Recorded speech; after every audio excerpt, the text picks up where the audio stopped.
में 20 लाख गरीब और निम्न मध्य वर्गीय लोगों के लिए 2000 सोसाइटियां बनाई जानी थी। इन सोसाइटियों में लाखों फ्लैट बनते। फ्लैट बनाने के लिए सरकारी जमीन भी मिली थी। 300 करोड़ रुपए मिले थे वर्ल्ड बैंक से। ये सब काम मुंबई की महाराष्ट्र हाउसिंग डेवलपमेंट अथॉरिटी यानी कि म्हाडा को करना था। लेकिन इस स्कीम को शुरू होने के 2 साल बाद आखिर क्या हुआ? 20 लाख लोगों से सबसे बड़ा धोखा। देखिए, IBN 7 आपको दिखाने जा रहा है कि म्हाडा अधिकारियों और भू माफियाओं के गठजोड़ ने आखिर कैसे डकार लिए करोड़ों अरबों रुपए, कैसे हक छीना गरीबों का।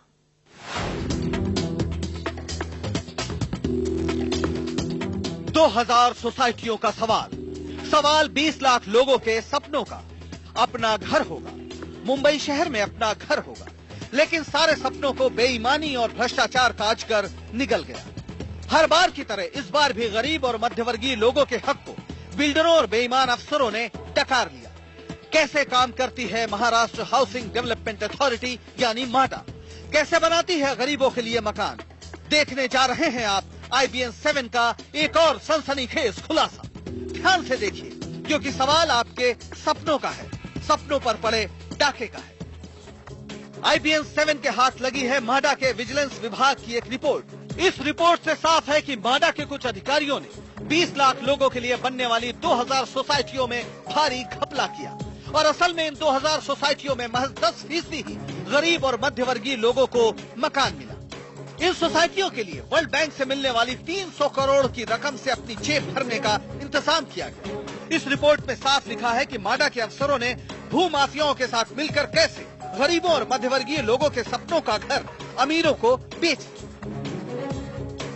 इसमें ज्यादातर अभी ये जो प्रेजेंट वर्ल्ड बैंक का जो फंड था कम से कम 300 करोड़ का था और ये फंड्स का सिस्टमेटिकली ये लोगों ने मिसयूज किया। इसके अंदर जो पावर्स पे बैठे हुए लोग हैं इनका भी अनदेखा हुआ है ये पूरी चीज के अंदर।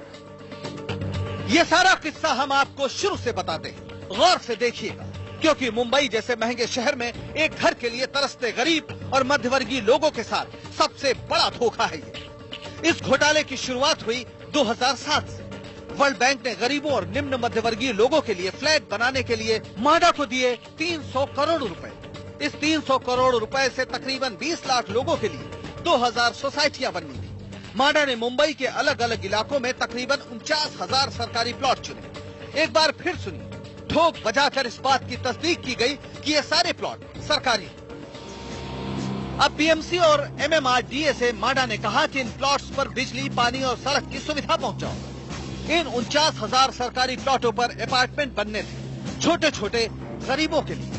खुद गरीबों और निम्न मध्यवर्गीय लोगों को सोसाइटी बनाकर फ्लैट बनाने थे। म्हाडा उन्हें लोन दे, लेकिन हुआ क्या?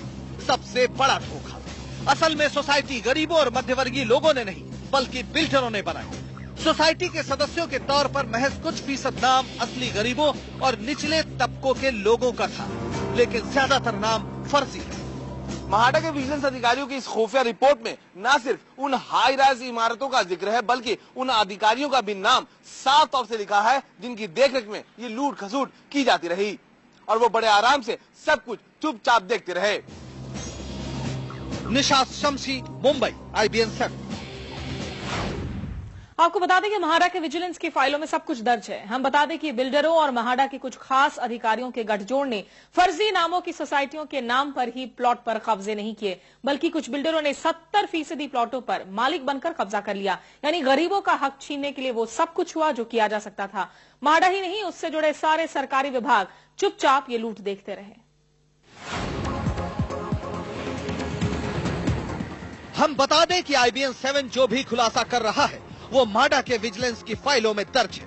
आगे सुनिए, म्हाडा ने जो 49,000 प्लॉट निचले तबकों के फ्लैट्स के लिए चुने थे, उनमें से तकरीबन 70% प्लॉटों पर बिल्डरों ने फर्जी कागजात के जरिए अपना दावा पेश कर दिया। बिल्डरों का कहना था कि यह जमीन उनकी है। आनन फानन में बिल्डरों ने इस पर इमारतें भी खड़ी कर ली। यही नहीं, उन्होंने तयशुदा प्लॉट से ज्यादा जमीन पर कब्जा करके इमारतें बनाई। म्हाडा ने कुछ नहीं किया, वो चुपचाप सारा तमाशा देखती रही। गरीबों और निम्न मध्यवर्गीय लोगों के सपनों के घरों को बिल्डरों के हाथ लुटता देखती रही। जाहिर है ये बिना गहरी साठगांठ के नहीं हो सकता था। बिल्डरों ने इमारतों को बनाते वक्त मैंग्रोव्स वाले इलाकों को भी नहीं छोड़ा, यानी हाईकोर्ट के एक आदेश की अनदेखी करते हुए उन्होंने हरे भरे इलाकों पर भी इमारतें खड़ी कर दी। यहाँ तक कि कोस्टल रेगुलेटरी जोन के नियमों को भी थता बताकर समुद्री इलाकों पर कब्जा कर इमारतें बना दी।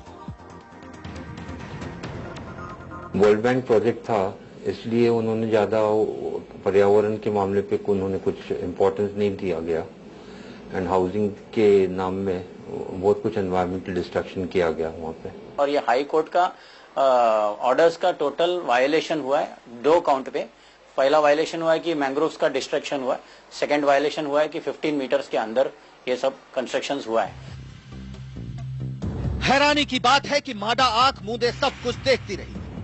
सवाल यह है कि आखिर जो प्लॉट माडा, बीएमसी और एमएमआरडीए ने सरकारी घोषित किए थे, अचानक उनके मालिक बिल्डर कैसे बन गए? ऐसे प्लॉटों के कागजात बिल्डरों के पास कैसे आ गए? कुछ लोग जब इस मामले को अदालत ले गए तो माडा ने अदालत में यह सुझाव रखा कि बिल्डर से झगड़ा सुलझाने के लिए उन्हें 40% फ्लैट दे दिए जाए, जबकि बाकी 60% लोगों को आवंटित कर दिए जाए। सुना आपने माडा का सुझाव? गरीबों का हक मारने के बाद एक बार फिर वो बिल्डरों के पक्ष में खड़ी नजर आ रही है। आखिर क्या मिला गरीबों को? वर्ल्ड बैंक का 300 करोड़ भी गया, जमीन भी गई और सपने भी टूट गए।